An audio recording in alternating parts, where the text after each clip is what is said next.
What's up, YouTube? Come on in, you guys. Make yourselves at home. Hello, Norma.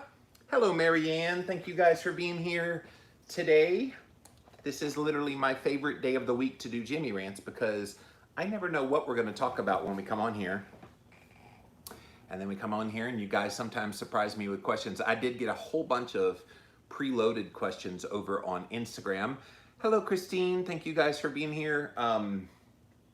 Hello, Shirley over on YouTube. Thank you. And so bunch came in, really interesting questions, like from all over the place. So it'll be fun to answer those. I have quite a few little stories I want to talk about at the beginning as well. So get your questions ready. This is the day that you get to shine and ask whatever question you want to ask. So I'm real excited to do the show today. Soon as the show is over, I have an interview later today. I had a whole bunch of interviews like 2-3 weeks ago leading up to last week. And then this week's been a little bit slower. I was on 3 different podcasts, other people's podcasts this week as a guest. And so I'm trying to like wind it down that I'm not so far ahead. I am taking the last 2 months of the year off. I just made that decision that I will be taking November and December completely off. What I might do is run best of on my podcast, but there will be no new Jimmy Rants episodes in November and December. This has been a very challenging year for me personally, so I think taking the last 2 months of the year off will definitely help rejuvenate me, and then I'll be ready to come back in 2021. I think we're all ready to just skip on to the end of this year and get to next year. Because it's been about a century and a half just in 2020 alone. I think we can all agree, right? All right, guys, so we're gonna get started here over on Instagram. I'm gonna get the camera centered a little more and get your questions ready. So go ahead and start writing your questions down. Any question you wanna ask me, I'm more than happy to address those here on the show today. So put it down there on Facebook, put it down there on YouTube, and we will definitely get to you guys in due course. So thank you for being here. Let's get this show on the road. Here we go.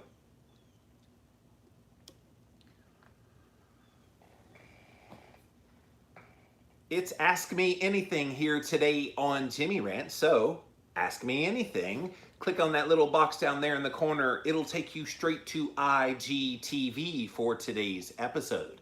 JimmyRants.com is the website, and as always, you can engage live in the content. Go follow me over on Instagram. I am at Livin' Low Carb Man, LIVINLOWCARBMAN. Once you're there, engage live in the content. We are here Monday through Friday, 11 a.m. Eastern Time. Pretty much like clockwork. I come here at 11 a.m. every weekday. So check it out. Thanks for being here today, you guys. We also simulcast over here on my Facebook page. So thank you guys for being here.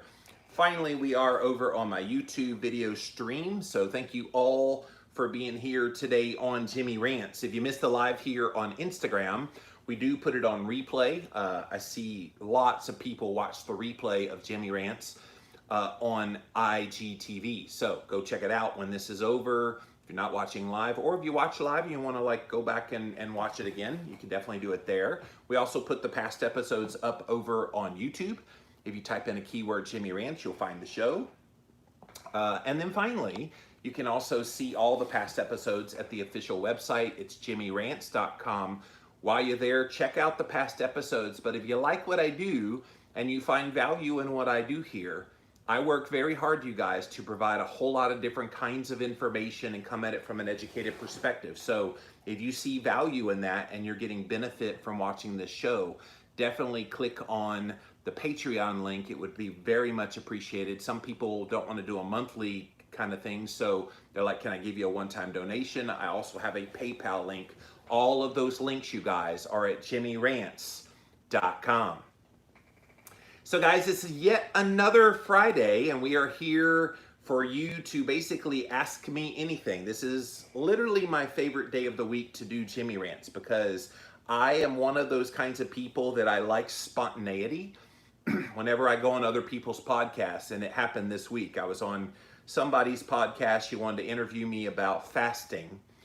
And she's like, okay, so here's what we're going to do. Da da da da da da da da. I stopped her midway and I said, I don't need preparation. Let's just go. She's like, don't you want to know what I'm going to ask? I'm like, no, I'd rather not know what you're going to ask, because that keeps the authenticity of my answer all the more real.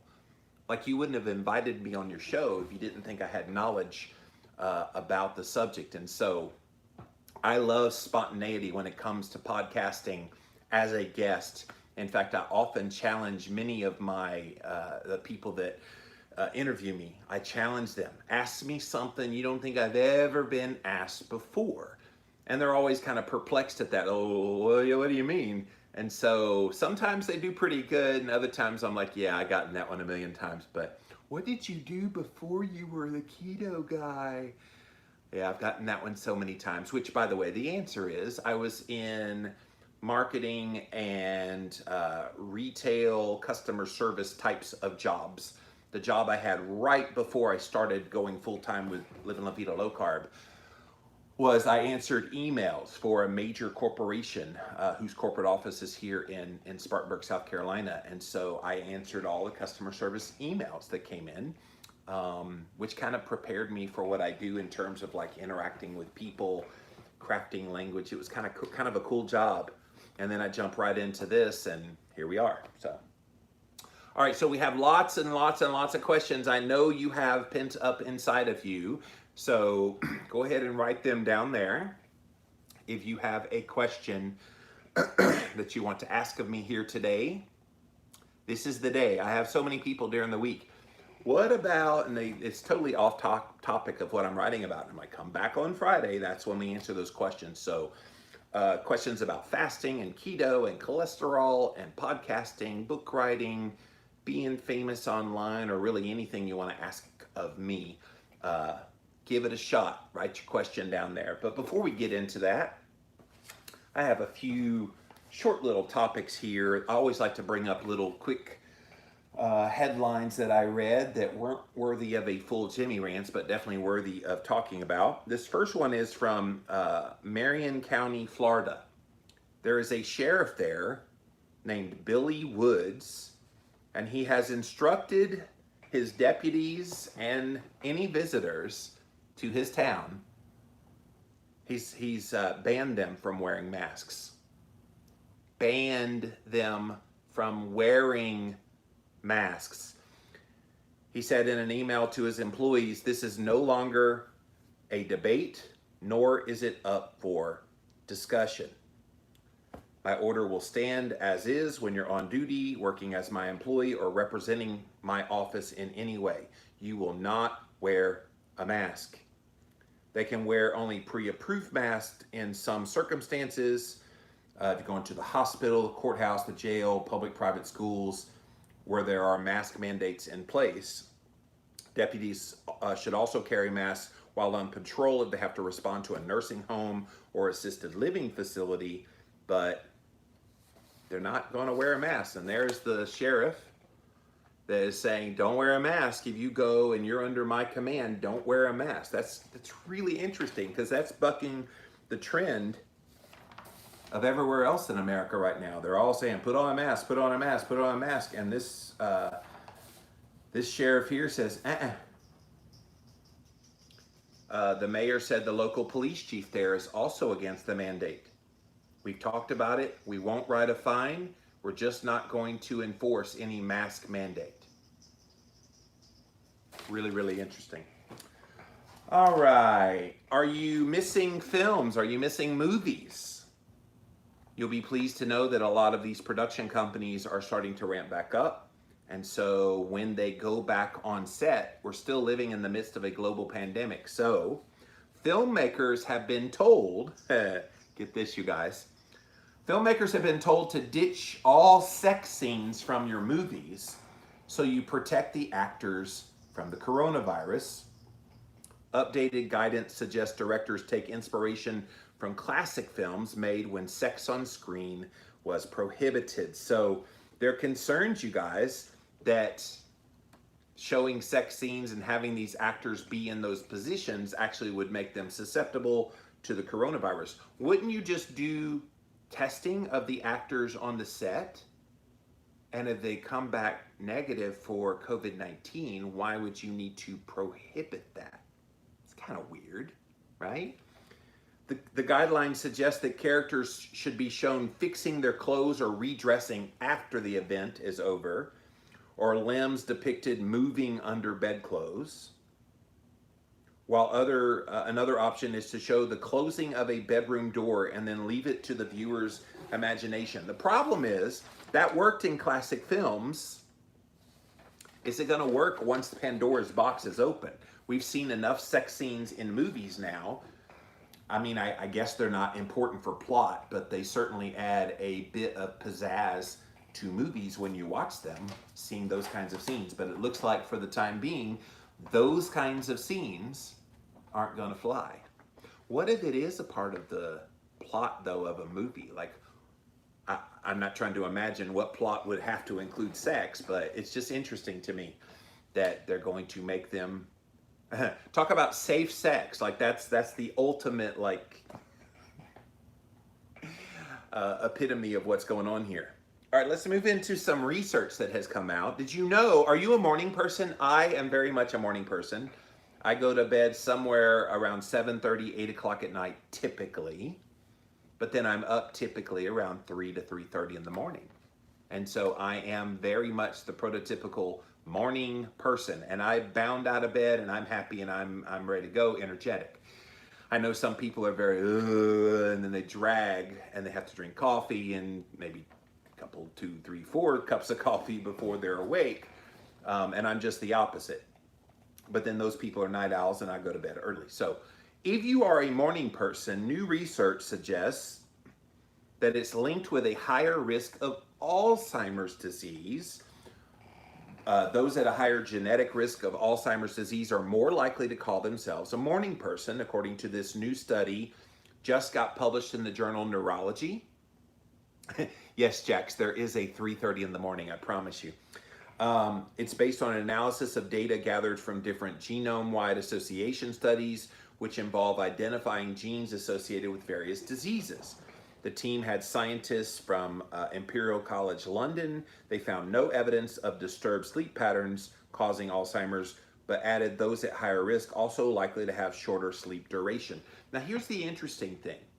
If it's just about sleep duration, and thus extrapolating that shorter sleep duration interprets as bad sleep, I disagree with that. Like, we know from many studies that when you go ketogenic, when you actually shift your body, you shift your metabolism over, you might get less sleep than you did when you were a sugar burner, carb burner, but it's more efficient sleep. Now, I wear a little ring that tells me my quality of sleep. I see the deep sleep. I see the REM cycle. I see the restorative sleep. And so sometimes I'll get 6.5 hours of total sleep, which looks like it might be bad sleep, but then you look at it and I have 2 hours of REM and 2 hours of deep. That's pretty darn good when it comes to the totality of your sleep. So it's interesting, they're extrapolating, and of course they did say linked with a higher risk. Didn't mean it caused the higher risk, but if you're a morning person, that's pretty interesting. They did find people with twice the genetic risk for Alzheimer's disease were 1% more likely to call themselves morning people. So it's really not that great of an increase, but I guess it was worthy of a research paper that they wanted to do it on. Thought I would pass that along to you. Got another new study that focuses on low-carb, high-fat diet effects on older people. This study, published in the Nutrition and Metabolism Journal, had researchers from the University of Alabama at Birmingham, their Nutrition Obesity Research Center. What they observed is improvements in body composition, fat distribution, and metabolic health in an 8-week study of a very low carbohydrate diet. Older adults with obesity have a high risk of cardiometabolic diseases like type 2 diabetes, cardiovascular disease. And so the lead study author is an RN and a PhD named Amy Goss. And she says her team aimed to develop a very low carbohydrate diet, high fat diet. And the determination was ahead of time, well, would these deplete fat deposits and preserve lean mass without cutting calories in those older adults that had obesity? And so what they did for 8 weeks, they decided to try to do that, and they did very well. Their favorite part of the prescription, this very low carb, very high fat diet, was eggs. And they provided eggs to the participants, asked them to consume no less than 3 a day. Eggs were a part of the study. We can't conclude our findings are a result of just the eggs. I think we can conclude that whole eggs should be distributed into a diet in a healthful way, and it won't impact the blood cholesterol in older adults, which is always the concern when you start talking about older people. Oh my gosh, the cholesterol's higher. Never mind the fact that as you get older, higher cholesterol is incredibly normal. Something nobody ever talks about. These poor older people go to see their doctor and their cholesterol is like 287. Oh my God, you need a statin drug. So they start taking this drug to lower their cholesterol, but then they start having mental health decline. They start having achy joints and pain. Oh, well, that's just a part of the aging process. Never mind the fact that they didn't need to be on the drug to begin with. So I'm glad we see these kinds of studies come out there. They found significant improvements in overall lipid profile that would show a decreased risk of cardiovascular disease. Insulin sensitivity improved in response to this as well. And they observed improvements in body composition, fat distribution, and metabolic health just in 8 weeks of a low carb, high fat diet. So that's really, really good news. And then finally, and if you just joined us, we are on Ask Me Anything. This is your day, you guys. Start writing me questions down there. If you don't provide questions, I won't have anything to talk about here today. So if you have a question you want me to answer, please write a question down there. If I don't know the answer, I'll let you know I don't know the answer, but I will try to answer any question that you write down there. All right, last one is another study. So people often say, how can I lower my blood sugar after a meal? So some people, they'll have a meal, maybe they'll have a few extra carbs in there that could be impacting their blood sugar. Is there a way to mitigate those effects? Well, there's a brand new study in NMCD Journal. A single 1-minute comfortable pace stair climbing bout will reduce postprandial after eating glucose following eating a mixed meal. So they wanted to see what effect would 1 minute of basically climbing stairs would do on an oral glucose tolerance test. So they got 30 people in a randomized controlled crossover trial, some of which were 0 minutes. They just sat down for the 1 minute. Others were 1 minute, 3 minute, 10 minute of stair climbing and descending at a self-selected pace after consumption of a mixed meal 4 different times. So compared to the control, compared to the people sitting down, all of them reduced their postprandial blood glucose at least 1 time point. So it's a lot of numbers all here gobbledygook together, but the conclusion was subjectively light intense stair climbing and descending bouts as short as 1 minute in duration will attenuate the postprandial blood glucose response in normal weight individuals following the consumption of a mixed meal of carbohydrates, protein, and fat. More pronounced effects required longer bouts in a dose-dependent manner. So that's the power, though, you guys, of a little bit of movement when you have a meal that consists of something in there that you probably don't really need. Now, I'm assuming you could replicate the stairs in other forms of that kind of resistance, but I thought that was interesting. People often ask the question, how do you mitigate the effects if you have something that you shouldn't have? How do you mitigate the glucose effects of that? And it looks like a short burst, very short, 1 minute, as short as 1 minute, you can actually mitigate some of that effect. I don't think if you just eat gobs and gobs and gobs of carbs and have a crappy carbage diet and then you try to mitigate it with a 1 minute stair climbing, it ain't gonna work. It definitely has to include that mix. So, All right, that was the beginning little things I wanted to talk about. I still need your questions. So again, if you just joined us, get your questions down there. This is Ask Me Anything on Jimmy Rants. So I need your questions. If you have a question you want to ask of me here today, I've got a few in the queue here ready to go, and I'll answer those here momentarily. But when I'm done with those, I'm coming right to you guys. So get your questions ready. And when the time comes, we'll come to you. All right, let's come over to the ones that came in ahead of time on my Instagram stories. And let's see what we got here. Wow, a bunch of them today. All right, this is the first one. What do you think is the main reason why people fail at getting healthy and losing fat? This one's going to be a little bit surprising for some people. The main reason most people fail at getting healthy and losing fat is discouragement. I think they feel like they're getting all the right answers when they hear eat a low-fat diet. Exercise till you drop. Eat healthy whole grains. All of these things that have become the mantra of what healthy living is supposed to be, that when you do it and you do it obediently and in your head you're like, I'm doing all the right things, the reason people fail is they think they're doing all the right things when they haven't customized it to themselves. And this is why I'm so like over the prescriptiveness of this is the diet you should do. This is the exercise program you should do. I don't think there is a the that applies to everybody when it comes to diet. The only the maybe with your diet, real food. If you eat real food, that's probably the one the I would agree with. But most people are getting discouraged. And so if you're not feeling like, or you feel like you're doing everything right and you're not getting the results, you get majorly upset. And you think, oh, well, if I'm not going to lose weight doing everything I'm supposed to do, then I'm just going to stop. And that's why people fail. They also fail. Let me add another one here. Why do you think it's the main reason why people fail at getting healthy, losing fat? They put the focus only on weight loss. And I've talked about this pretty extensively before. When you tell people their major goal when it comes to getting healthy is losing weight, then you're going to discourage them when the weight, for whatever reason, stops falling off. Now, the first thing people think of when they're not losing weight is, oh, I need to shift something in my diet. But what if your diet is spot on?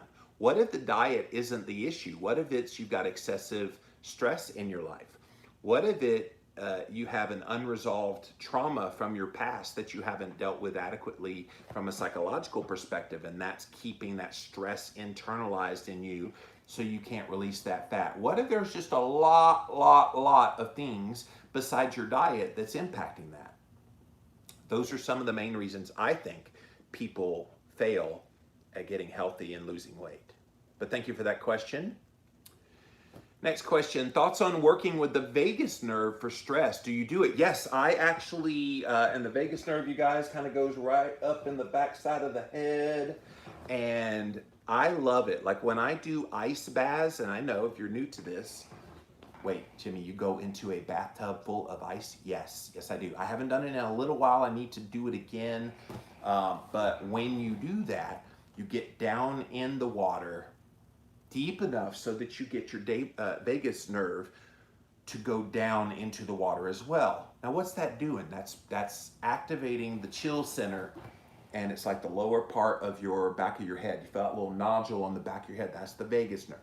And so I've also used some essential oils that are especially made for vagus stimulation. And so you'll put the essential oil back there and kind of rub it in, and you'll kind of get that stimulation. I think that is a de-emphasized, it's not emphasized enough, part of stress management and stress relief. So if you're not familiar with the vagus nerve, go look it up. He misspelled it here, but V-A-G-U-S is how you spell Vegas. Look it up on DuckDuckGo. I'm refusing to send people to the G word anymore, but look it up online and see what that's about, because I think you could see some real benefits if you work your vagus nerve. But thank you for that.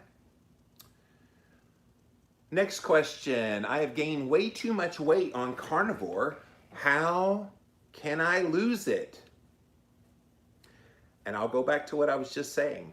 If you're gaining weight, it's not always your diet. The main thing I would say is if you're eating carnivore, are you eating to satiety? Are you sticking to carnivore? Are you going off plan at all? Do you include dairy? I know a lot of people that go carnivore and they still include dairy, they're having issues, but then they remove the dairy and those issues go away. So that would be the first place I would look. Are you overly stressed? Are you dealing with sleeplessness? Are you having other issues going on? So if you're gaining weight, quote, too much weight, as you said, on carnivore, and the context is you're trying to lose weight, then yes, something is going on. Now, you're not eating any carbohydrates, so you're not getting that stimulus. The only other thing I can think of is you might be getting, if you consume a carnivore diet and you use leaner cuts of meat, you might be getting a little bit of effects from that could be causing some weight gain. Not often. Most of the time people can eat ad libitum whatever meats they want and they do okay. But perhaps that's an issue. Maybe have the fattier cuts of meat. And again, listen to satiety. If you don't listen to your satiety signals, you can even overconsume steak. You can. I regularly cook up some steaks on my grill out there. The other day, I'm used to eating 2 ribeyes when I have a meal. The other day, I noticed that after one, I was completely full. So my metabolism is starting to change to the point where I don't need to eat as much, and yet I'm getting the satiety. But I listen to that. Even though my routine is to normally have 2, because I felt full after 1. I didn't keep eating because I always eat 2. I listened to my body and I only had the 1. And it worked out pretty well for me. Of course, as you ramp up like some exercise and things like that, you can also get away with eating a little bit more. And that also could be helping you manage the weight while on carnivore. But great question.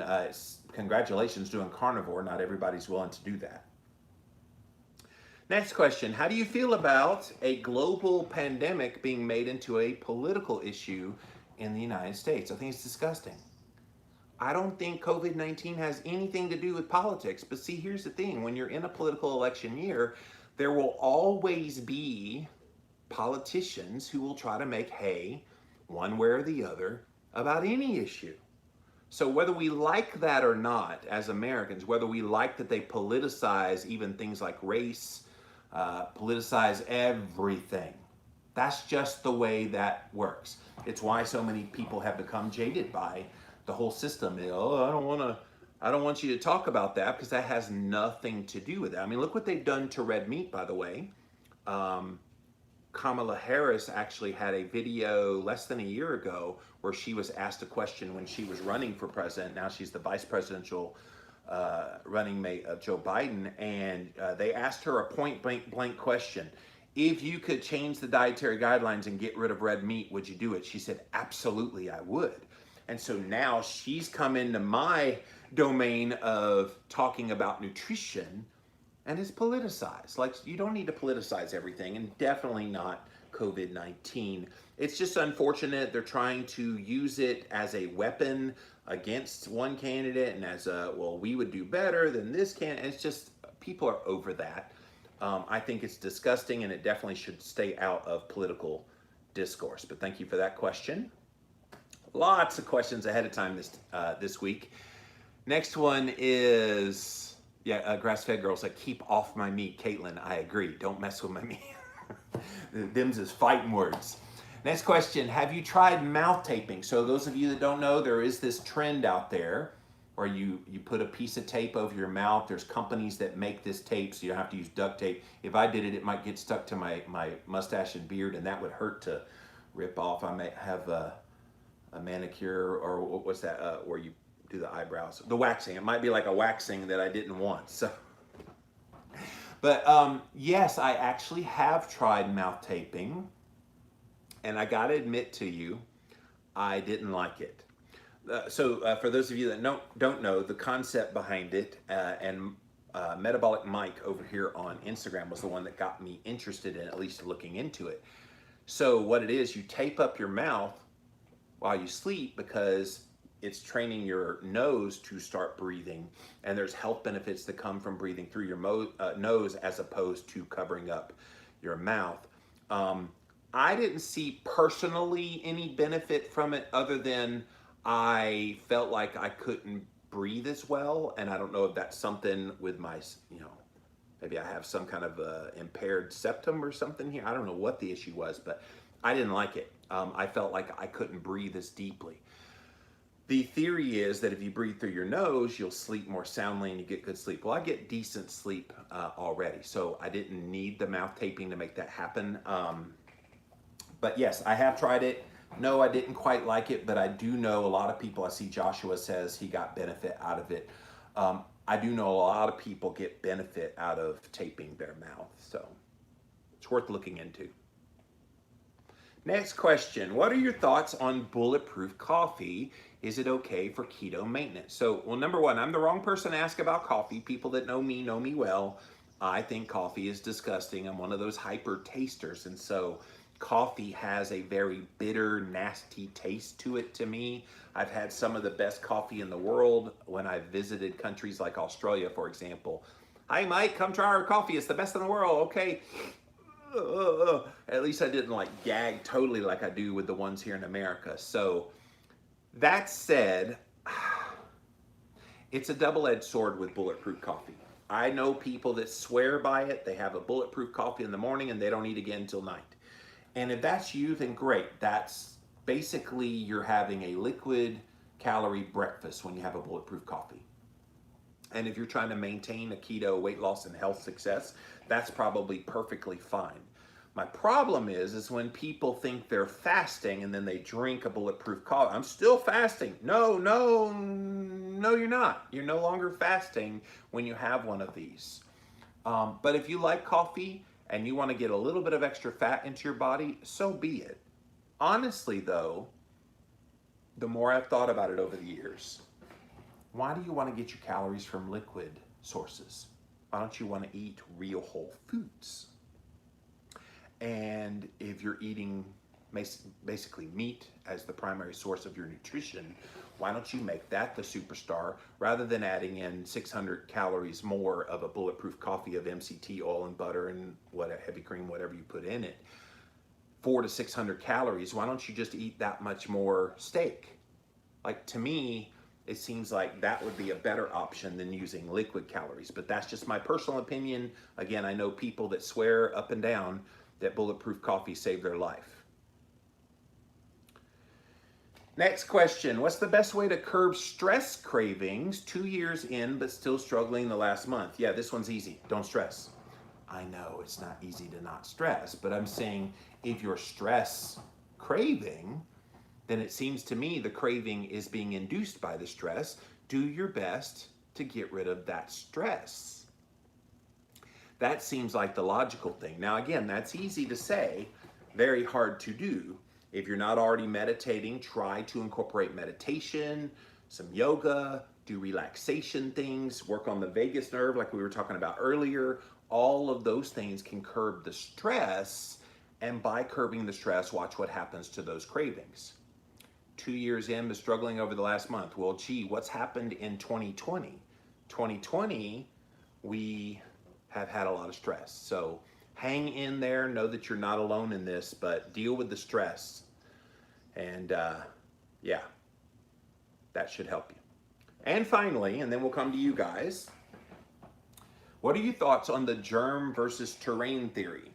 So there is this theory out there as it relates to the coronavirus, by the way, that we should be dealing with being infected by the virus, the germ theory, and thus doing anything we can up to a vaccine to try to deal with said virus. Or the terrain theory says, you know what, everything we need to deal with the virus is right here in our bodies. Our immune systems can be strong if we do the effort to put in the work to make sure the body is able to fight off infection, viruses and things like that. So there's this debate. And I fall on the terrain side of things. I think you can do things in your lifestyle that can put your body in the best possible position even when COVID-19 hits it.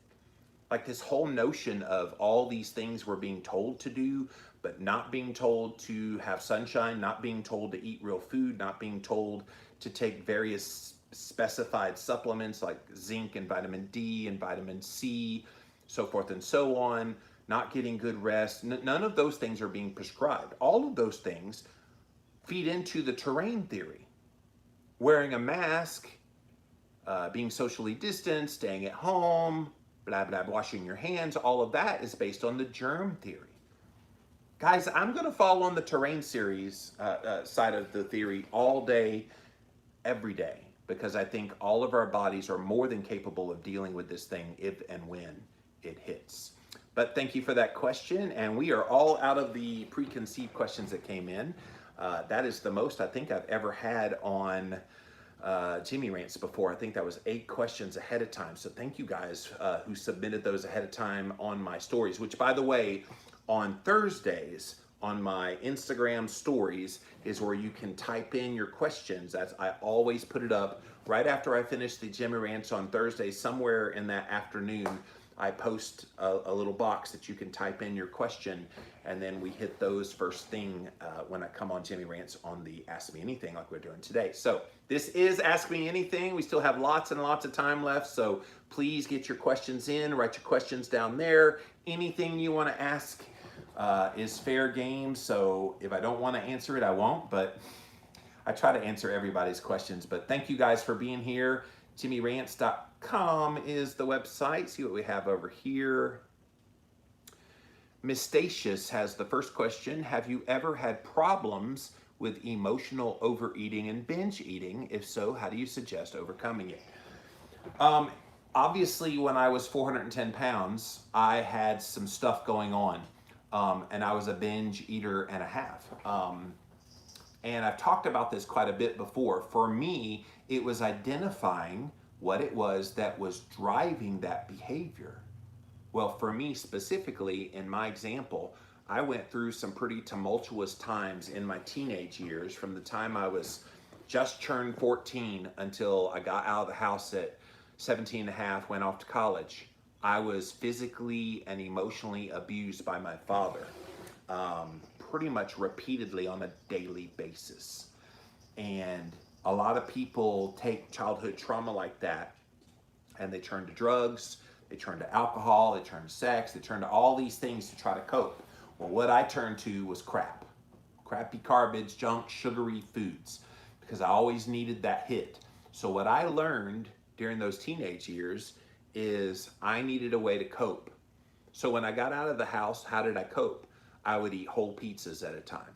I would go buy, big boxes of snack treat things, and I would eat the whole thing at one time. I remember in college going to buy the double stuffed Oreo cookies, and I would sit there and eat the whole package because I was trying to cover up pain that I didn't quite understand what I was dealing with. So that was my trigger of why I did that. Not everybody has that as their trigger, but all of us have a trigger.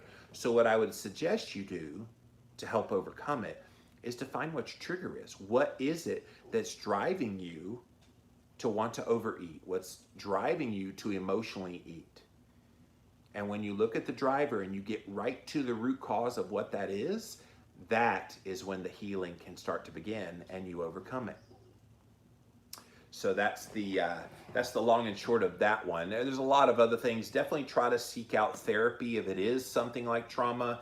I will tell you that this year was like the first time I've really come to terms with, oh my gosh, that explains why I got to 410 pounds. It explains why I would eat mindlessly, just stuff my mouth and didn't know why I was doing it. I think sometimes when we're caught up in the midst of that kind of thing, you can't see it until you're past it and you look back and go, oh my God, how did I not see it? So maybe seek out some friends, trusted friends that you can talk about anything with and say, hey, are you noticing any behaviors from me that seem weird, blah, blah, blah. Have those conversations. Open, honest with yourself. Can definitely help overcome some of that. But I'm sorry you're going through that, but hopefully that helps answer your question. Caitlin wants to know, do you think people who depend on exercise for keeping blood sugar down, does that mean it's just artificially lowered? I do, Caitlin, because it's just like those people who are type 2 diabetics, for example, who consume a high carb diet because they're told to do that, and yet they shoot themselves with insulin. Why do they do that? Because the doctor says, well, your blood sugars get too high when you eat a meal, so you've got to shoot yourself with insulin. Never mind the fact that if they just cut out the thing that was shooting up the blood sugar to begin with, they wouldn't need the insulin. I think the same thing is true for exercise. Those who think I need the exercise, they're not realizing that maybe they don't have to exercise near to the intensity that they do if they just ate a little better than they do. So it's why I don't like the whole notion, and I've heard many a trainer say this, oh, well, just exercise and then eat whatever you want when you get home. I'm like, in fact, I had a spin class instructor. It ticked me off the day she said this. She said, well, you did really good here today in the spin class. Go and eat a donut. What? Like she was like saying, you rewarded yourself with what you did here today, so go eat a donut. And I'm thinking, oh my God, like this is the epitome of the wrong kind of thinking. And yet these are supposed to be the purveyors of health and promoting health to people. And it's just shocking that they have these belief systems. So it's a great thought process. Thank you, Caitlin. Bridget says, has to be health first, always. Liz wants to know, what were your effects on your A1C during carnivore? So I've been a carnivore a little over a year and a half now. I have not tested this recently, so I apologize for that, Liz. I have not wanted to go anywhere near a medical facility anywhere because I don't want to be diagnosed as COVID. So I haven't run it recently, but the last time I checked it, it was in the midst of, I want to say the first like 8 months I was on carnivore. I want to say it was like month 6 or 7. I can't remember exactly when, but my A1C was 5.1. So has done very well. I know Sean Baker has had his A1C run and his has tended to be a bit higher. I think his is higher because he does an insane exercise routine. I know he's backed off on that insanity he used to do. He still does high intensity, but not near to that level anymore. And I think that's what's impacting his A1C levels. But most people who eat a low carb ketogenic carnivore diet, you're going to see your A1C very easily go below 5.5, and for a lot of people even below 5.0. But thank you for that question.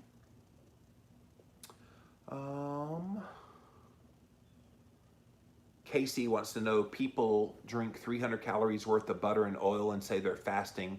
I do like them personally, but because I like them after dinner and tea. Yeah. I don't have any opposition to people drinking those kinds of things, bulletproof coffee and that kind of thing. I hate that whole notion of people thinking they're fasting. You're keeping insulin under control. I will give you that. You're not going to spike insulin with basically liquid fat, but you're not fasting anymore. Are your chickens still laying a lot of eggs, says Holly? Yes, so during the summer months when it's not oppressively hot out there, right now it's a little bit cooler in the Carolinas, it's in the 80s. We've been getting, of the 17 chickens, I've been getting right at about 9 to 11 a day, so that's pretty good. They don't lay every single day. Basically, I think their cycle of laying is about once every 30 hours during these times of the year. During the winter, it gets really bad because when it's really cold, they're just shivering and just trying to stay awake. And plus, there's less sun during the day. I think their laying cycle has more to do with where the sun is in the sky. So the longer the days, the more eggs you get. When there's shorter days, when it starts getting a certain darkness out there, they go right to the coop. And they know instinctively to stay in there until the sun starts to come up, and then they come right out. And early in the morning, they're pecking all over the ground. So during the winter, that same 17 might give me 4 to 7 eggs a day. So trying to enjoy the eggs while they're here, because I know the colder days are definitely coming. But thank you for that question. Um, Low Carb New Yorker says Planet Fitness puts out Tootsie Rolls. Yeah, they're under this notion that you need those things for energy, and it's just so disgusting. Casey says the idea that exercise is a way to earn your food and eat non-nutrition foods just kills me. Yeah, me too. Oh, I did see one more question come in. I still have lagging skin issues. It seems to be tied to food, but I'm having a hard time figuring it out. Are you talking about loose skin? So loose skin to me is this kind of double-edged sword because on the one hand, you want to get rid of it. It's grotesque, da da da da da. On the other hand, it reminds you from whence you came, Joshua. And so I think sometimes we get so caught up in, well, I am whole again, and so therefore I should have every part of my body be whole again, back to what it was before I destroyed my body by eating poorly. And the reality is that's just not true. Now, to deal with it specifically, depending on the severity of how much weight you had and how much you lost and blah, blah, blah, eating healthy fats, I think, is critical. I think incorporating definite periods of fasting, extended fasting, create some of that autophagy, and some of that actually helps to firm up some of the loose skin. But again, this is going to be very case dependent. There are some people who are going to have loose skin forever. I think of my friend Gormy Gone Keto here on Instagram.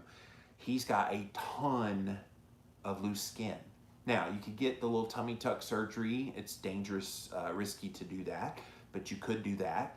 You could do any number of things. At the end of the day, I think most people who have those kinds of things, you wear it as a badge of honor because you know from whence you came and how far, how long it took you to work on that. And I think over time it might firm up a little more, a little more, a little more. So that's my answer. All right, thank you, Instagram. Let's pop over here now to Facebook, see what you guys have to say. What's up, Facebook?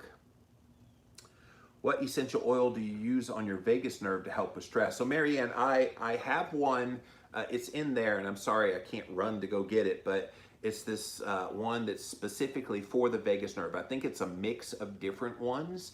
You could probably type in a search vagus nerve essential oils and see what the mixture is, and you might be able to make that mixture yourself. But basically any one that would like stimulate that vagus nerve, you just rub it back there. Sometimes I'll even rub it all in my head and just kind of do like a head massage, scalp massage. And that does an incredible job of also calming you down. I mentioned earlier the ice baths and then making sure I dip down low enough so the vagus nerve goes below the ice water. You could probably just take a cold pack and just stick it right there and then just lean back in a chair and get the same stimulation of the vagus nerve. We have so many ways to chill ourselves out, and literally with a ice pack that way, but to de-stress that I don't think we use because we're not told about these things. And we have so many ways to do that. So definitely avail yourself of that and see how it works for you. Kira says, I am going to get skin removal surgery, not sure if collagen or what type is best to help in prep and post-recovery.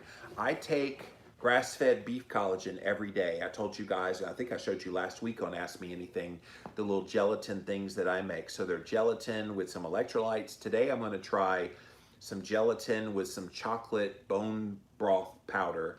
I want to see what that tastes like, trying to make like little gels out of that. But I get collagen every single day from high quality animals. Could that ostensibly help with loose skin? It should. But I think some people are so far gone that you're not ever going to see it completely firm all the way up.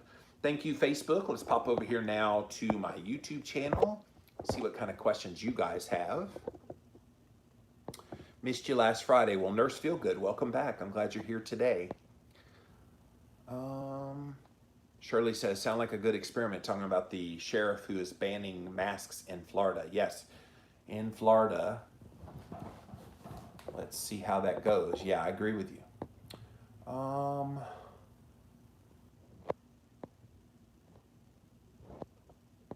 Natalie says, I've lost 20 kilos fasting since March. Another 2 kilos to go to reach my target weight. Nevertheless, body fat percentage is 37%, not 25%, considered ideal. One size does not fit all. That's true. That's true. Natalie says, can I use my Ketonics breath ketone device to measure the impact of carbs during maintenance? Probably less accurate than doing blood ketones. So no, I don't think you can.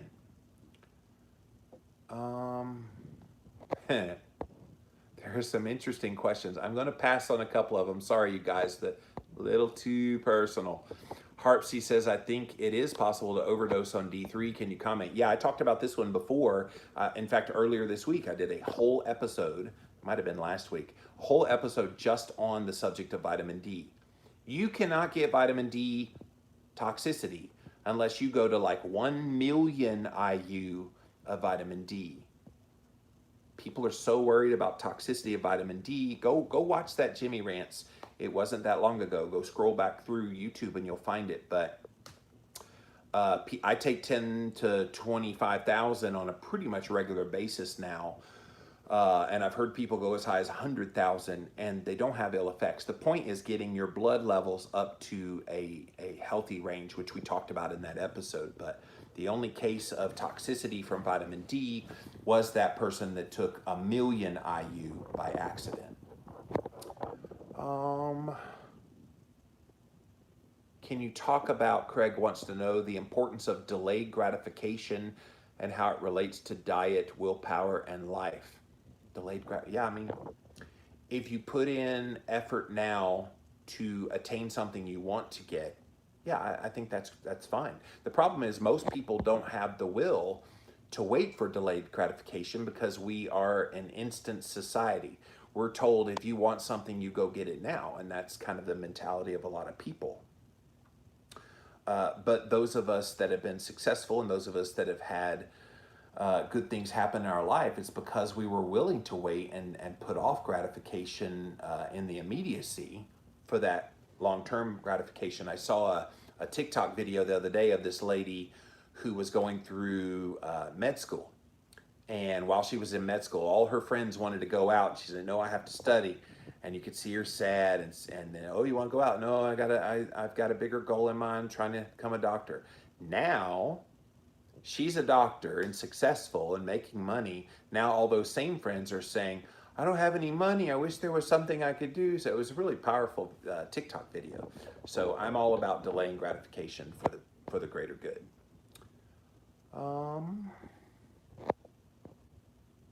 Nurse Feelgood says, I love food so much that I eat too much of it too often. How do you learn to view food as fuel? Yeah, you're not alone. There's a lot of people that are just like you that do see food as an emotional support.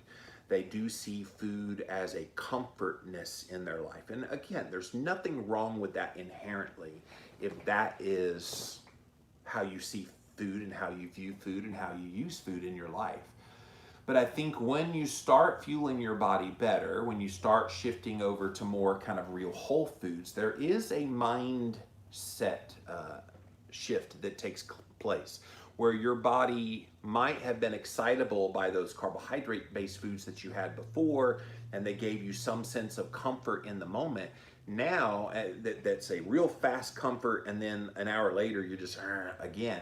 Now you're eating foods that are much more nourishing, and I would encourage you, if you're not focusing on just basically real whole foods, that mostly animal-based kinds of foods, eating those things will cumulatively, over time, make you feel pretty much spontaneously happier so that you don't feel that need to eat. Trust me, I'm the king of used to eating and eating and eating and eating. I used to have 16 cans of Coca-Cola a day. I used to eat whole boxes of Little Debbie snack cakes a day. I used to do all this. And I would eat all day long. Fast food, crap food, you name it. I would eat all day long. Nowadays, if I'm not fasting, which I do like to fast quite a bit, I eat 1 to 2 meals a day. And it's basically animal-based foods. That's it. Like, that's the power of shifting your nutrition like this. and putting yourself in a better position that you don't have those things after a while. I just say stick to it, give it a little bit of time, and you will find that those cravings and those desires to overeat go away. Harpsy says it builds up. I felt terribly thirsty, couldn't drink enough water. It could be, of course, an individual thing. I will be off for a while and go to just one drop every other day. Interesting. All right, thank you, YouTube. I think I saw, nope, no new questions over here. All right, let's come back over to Instagram. Thank you guys for being here. This has been Ask Me Anything. We're still here for a few more minutes, so if you want to drop in a few last minute questions, please do so. Mimosa says, trying to figure out my insulin resistance, how to balance it. Have you noticed that if your protein is higher versus fat, that you get higher blood sugar readings? I've noticed this in myself. Great question. I have done some experiments, Mimosa, and very interestingly, you're not alone, by the way. There are some people who do see their blood glucose go up when they overconsume protein. Guess what happens in Jimmy Moore, though? I did an experiment. I've talked about this quite a bit in some of the interviews I've had with medical professionals recently. I did do this experiment where I ate a pound of chicken in one sitting, and I had a continuous glucose monitor on so I could see in real time what my glucose was doing every 15 minutes. I was testing it. So at baseline it was 82, 15 minutes later it was up to like 85, 30 minutes later it was up to 87, so that's a normal rise. Here's what happened though. 45 minutes in, I was ravenously hungry, I was dizzy, I was lethargic, and I was hungry, and my blood sugar had fallen down into the 70s. It ultimately went all the way down into the upper 60s.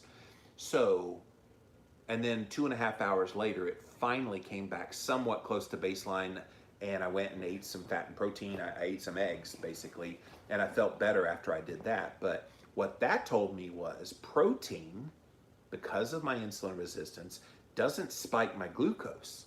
What it did was it spiked my insulin. And so once insulin got spiked, guess what? Blood sugar went down. I went into what's called reactive hypoglycemia. So it's when you eat food and your blood sugar goes down. And people think, oh, blood sugar down, good thing. No, in that context, blood sugar down meant insulin had gone up so high, it was pushing that blood sugar down, and physiologically my body was like, WTF, it's time to do something. And so coming up this week, this next week on the Livin' La Vida Low Carb show, I've got an interview with Dr. Ben Bigman. He wrote a book called, oh, here it is over here. He wrote a book called Why We Get Sick. So tune in on Wednesday of the Livin' La Vida Low Carb show, and we will talk about that. But I explained that experiment I did to him. He had an incredible answer to that as to what he thinks happened to me. So tune in for that this coming up week. That is already available, by the way. If you are one of my Patreon subscribers, you can actually watch that video right now at jimmyrants.com. Click on the Patreon link, and if you make a donation of any amount, you have access to those, early access to those videos right now. So go check that out. But yeah, it is possible to see your blood sugar readings go higher or your blood insulin levels go higher.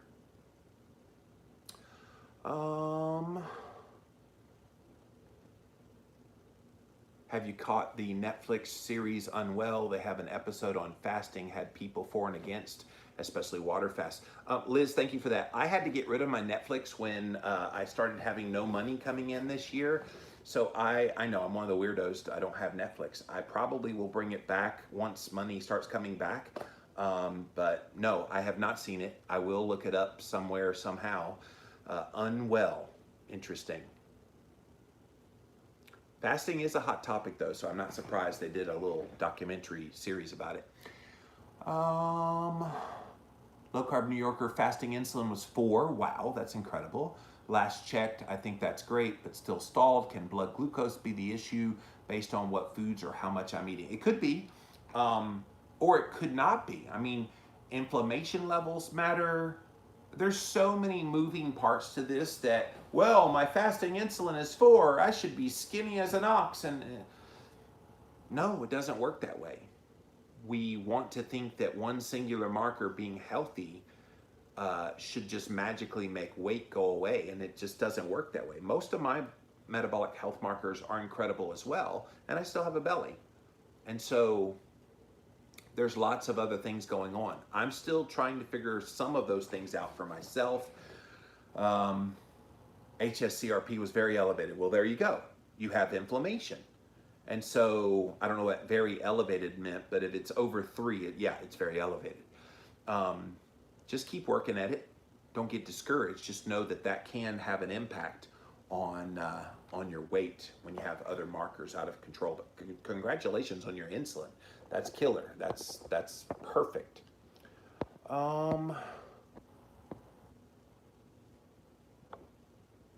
I've read too much fat can cause a delayed rise reaction in your blood sugar, especially if you have the dawn effect. I've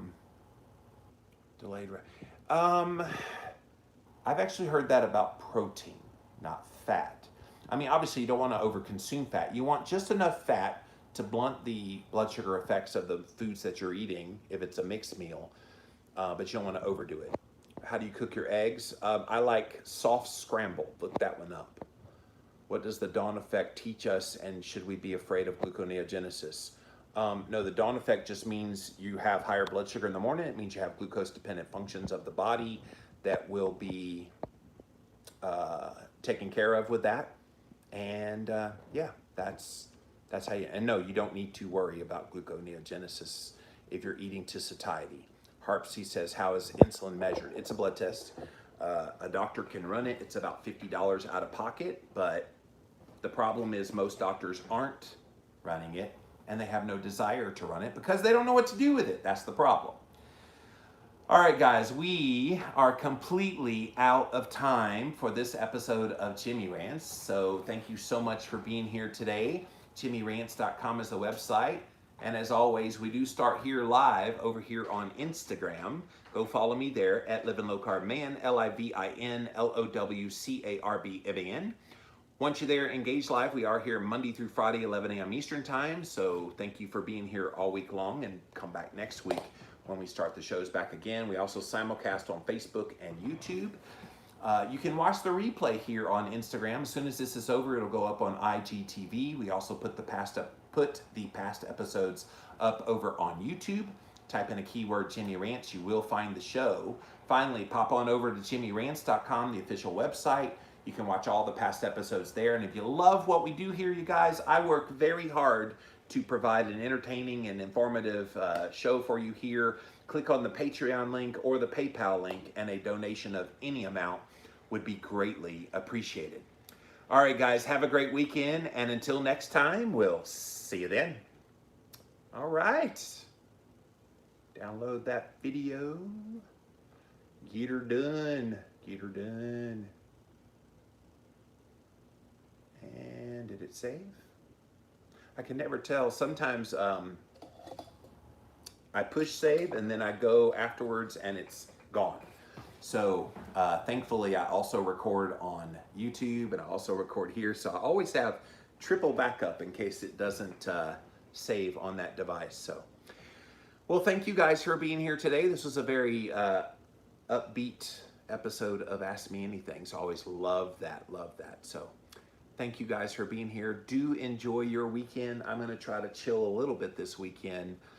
It's been a pretty rough year for me personally and professionally, and so I'm trying to work in those times when I can just chill out, take it easy, and refresh and renew, because it's a bad world out there right now with all the stuff going on. You try to be a bright sunshine of hope in your work, and sometimes, some days you wake up and go, is it all worth it? And I'm like, yeah, it is worth it, but it does take a lot of mental and physical energy to do this. So thank you for being here. We'll be back again on Monday. We'll see you then. Bye. Thank you so much, YouTube. We'll see you Monday.